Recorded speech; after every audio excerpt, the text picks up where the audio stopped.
Hi Guideposts, I'm retired Marine Sergeant Kirstie Ennis, and we're here at my home in Glenwood Springs, Colorado.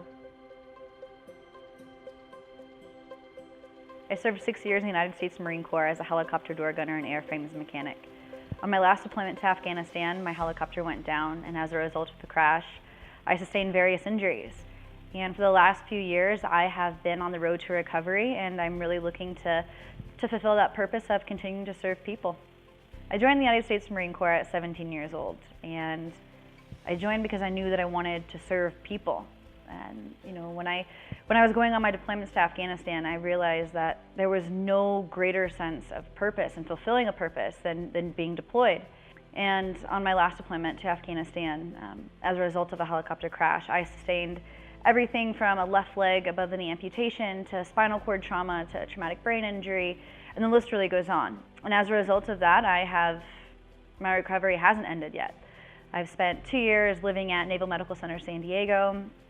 I did 2 years of speech therapy, cognitive therapy, mental health, vestibular therapy, physical therapy, and it's truly been an uphill battle. I'm finally to a point now where I feel like it's all come back together. It's all starting to make sense. And people look at me instantly and they think, oh wow, dealing with the amputation, that must be the hardest part. Like, they can see it, it's fresh on their minds.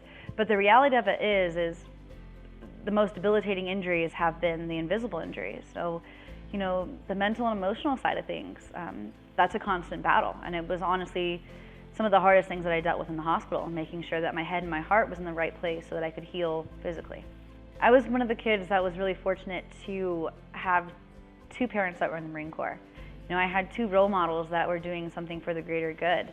And my parents are truly the reason that I joined the Marine Corps. I would love to pretend that my recovery was easy or that it was quick, but the reality of it is I'm still dealing with it now. I've had 44 surgeries to repair everything from some pretty severe facial trauma to my left leg to my arms. And it's almost never ending. And the first year of my recovery was god awful. I had given up, I checked out, I lost sense of my purpose, and on my Alive Day or my anniversary of being injured in Afghanistan, I threw in the towel. I was going to commit suicide. I had an attempt, and luckily I was surrounded by some pretty amazing people to help me come out of it, to help me survive. And I'll never forget the day that my dad looked at me and said, "You've got to be kidding me. The enemy couldn't kill you, and now you're going to do it for them." And that's when the light bulb went off. That's when I realized that there was a lot more. Like, yes, I was young, and I came home broken, but I was still alive. There's a lot of men and women that never made it home. And my dad telling me that, it triggered something, and it made me realize that I have to have this new perspective on life. I'm not doing this for myself anymore. I'm doing it for the men and the women that didn't come home, the ones that are sitting in the cabin overhead staring down at us, watching us day in and day out. I'm doing it for the families of the men and women that never came home. And I'm doing it hopefully to inspire people to use more of their potential. Maybe for the men and the women that are dealing with adversities, or for the little kids that think they can't for some reason. I want to use this life of mine as a vessel to show people that you can do whatever the heck it is that you want to do, you just have to figure out how. When I was hurt in Afghanistan, I was 21, 22, and dealing with a lot of complications from the injuries. I lost a lot. I mean, it's blatantly obvious. I have very little leg left on my left side.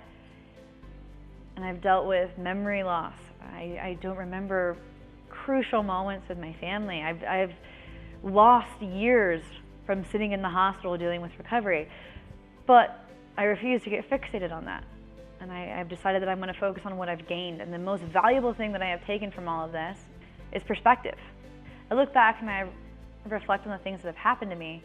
And instead of being upset, I realize that, yes, it's a curse, but it's also a blessing. I wouldn't wish this on my worst enemy. That had this not happened, I wouldn't be doing the things that I'm doing. I wouldn't be able to be involved with the people that I'm involved in. And I wouldn't have the experiences that I have now. So I've gained a lot in the grand scheme.